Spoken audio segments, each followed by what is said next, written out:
I'll try to get through this without cracking my voice like a teenager the whole way through. But it's good to be back after our time in Israel, and I'm sure we'll share more of that in the days to come. You'll also get from your bulletin, I'm not Pastor Ted Schneider. But let me just say that some people in our world get a lot of press. Some people in our lives seem to get more attention than us at times. One of the things I give thanks for as time rolls on is how differently God sees than the rest of humanity. Because God really doesn't care so much about who's in the limelight. God isn't necessarily drawn to the stars of our world or the people we lift up as more important than the rest. God sees what every person is about. Every single one of us. He sees what we're about. He sees what's in the depths of our heart and soul. And God sees and truly appreciates that what each and every one of us has to offer is a unique contribution to this world that is desperately needed. And no doubt Jesus will always be there to walk with us and encourage us to share those gifts, just as He did with His followers some 2,000 years ago. And when we think of those first followers, often we're naturally drawn to 12 of them. We know there were a lot more of them, but the first person we think of is Peter.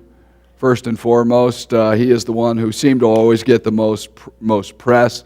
He seemed to be the leader. He was always front and center, the speaker of the group, the bold one, the brash one, the emotional one, the passionate one. We know people like Peter probably even in our midst. But if we think of others, we think about the two brothers who were given the nickname Sons of Thunder. They were James and John. Maybe they were the loud people, and we know people in our lives who are just loud and boisterous. Maybe that's why they got their nickname. Thomas, unfortunately, is always going to be linked as the doubter. Judas the betrayer. Matthew was called the tax collector. John was the beloved disciple, and the rest are kind of obscure people who we may not even be able to think about off the top of our head. But one of the 12 who was in Peter's shadow was his brother Andrew. In the Gospel of John, Gospel of John mentions Peter 32 times. 32 times. It mentions Andrew 4 times.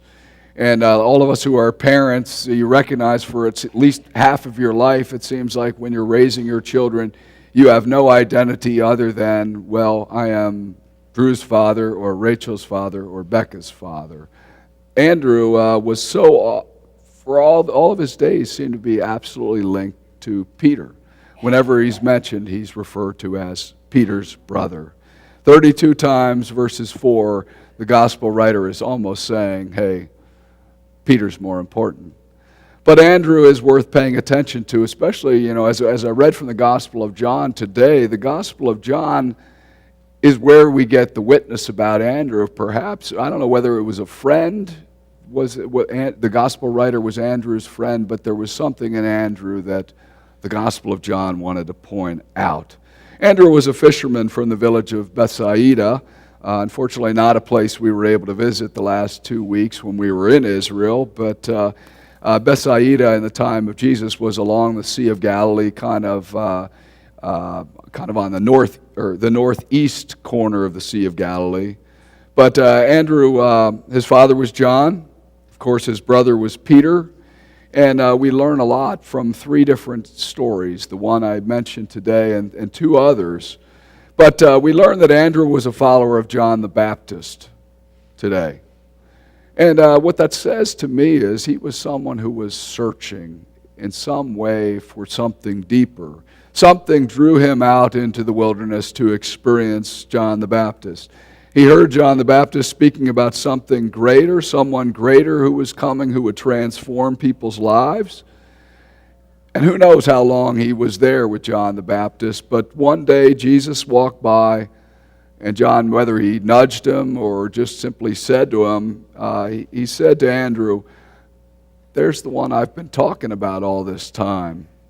And all of a sudden, Andrew just gets up. In fact, this is the last mention of John the Baptist in the gospel. He points the way to someone else, And that's as if that's the most important thing he did. And perhaps it's a message for us to remember, is if we can point someone to Jesus, our life has great fulfillment. But anyway, Andrew follows Jesus from a distance. I don't know why he didn't approach him right away, but he just seems to meander behind him.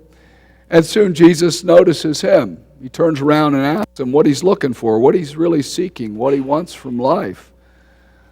And Andrew responds with a question, "Where are you staying? Where are you staying?" Which seems to be kind of a bizarre answer. And Jesus responds, "Come and see. Come and see what you're looking for. Come and hang out with me." And I would love to have known what they talked about that day. I mean, there's no doubt they were probably in the wilderness area, but they hung out for a period of time. And it makes note that it was 4 o'clock in the afternoon, which seems like an irrelevant detail, but for me, as I look back, I think that the gospel writer wants to know that that was a pivotal moment in Andrew's life. He spends the day with Jesus, and it was a transforming, life-changing experience. And when that visit was over, he had a choice. He had a choice to just keep that to himself or do something with that experience of Jesus. And the very first thing he did was make the choice to run and get his brother Peter. He told him, "I found the Messiah. We found what we've been looking for." But we have to always remember that we give thanks for what Andrew did, is he brought someone, he introduced him to Jesus, and the rest is history. We now recognize Peter became a follower, and Peter in turn helped other people to follow Jesus. But he brought him, something we all can learn from. The second story is a familiar one. It's about a huge crowd who had gathered around Jesus. They were hungry. There was approximately 5,000 people. And Jesus said to his followers, probably knew the answer, but he said, where can we get enough bread to feed this crowd? Where can we get enough bread to feed this crowd? And it's the Gospel of John that says Andrew was the one who kind of heard that question, took it seriously, didn't laugh at it, but he looked off in the distance and saw a young boy with 5 loaves of bread and 2 fish. And without consulting Jesus, what he does is he simply goes over to that young boy with 5 loaves and 2 fish and says, "Hey, I want you to come and meet Jesus." He goes, talks to him, and then comes back, introduces him to Jesus, and the rest is history. The crowd was fed that day.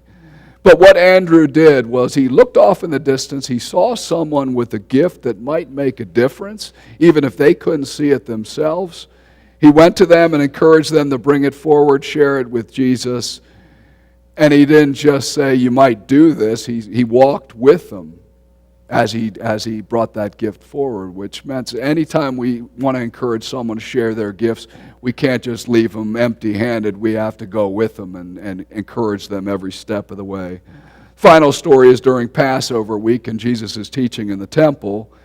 And some Greeks heard Jesus speaking, and they were fascinated by him. But what you have to understand is the Greek people would have been total outsiders from the Jesus movement at that time.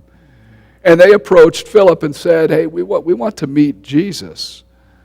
And so what Philip did was, maybe Philip was shy or didn't know what to do, but Philip quickly went and found Andrew, almost as if to say, "I need your help. I need you to help me do this." So Andrew took Philip, and it says Andrew took Philip, and Andrew took the Greeks and went and introduced him to Jesus, and the rest is history. The Greeks became followers of Jesus. They became insiders, part of the community of faith, partners in the faith, helped because Andrew helped to take the next step. Andrews of this world are not people who are necessarily in the limelight. Andrews are people in our midst like you, like many of you. You could be friends to other people around you in this community and say, "Hey, I'm excited. I'm growing in my faith at my church. Come and join me and see what might happen." Andrews are people who make introductions. They simply introduce people to one another and say, "You guys would be great friends." Andrews are people who invite others to serve, like the many things we're putting out in front of you that you can make a difference in this community. Andrews invite people to youth events or vacation Bible school or book groups. That's the spirit of Andrew. They don't keep things to themselves. They want other people to be included in the mission. Andrews recognized that every person has a profound gift to be shared, but sometimes people need a nudge. They need a nudge to have the courage to step forward and share that gift so that it can bless other people. Andrews are people who give other people courage. Lastly, just remember, Andrews are always people who come alongside people, befriend other people, they welcome them, and they walk with them every step of the way. Amen.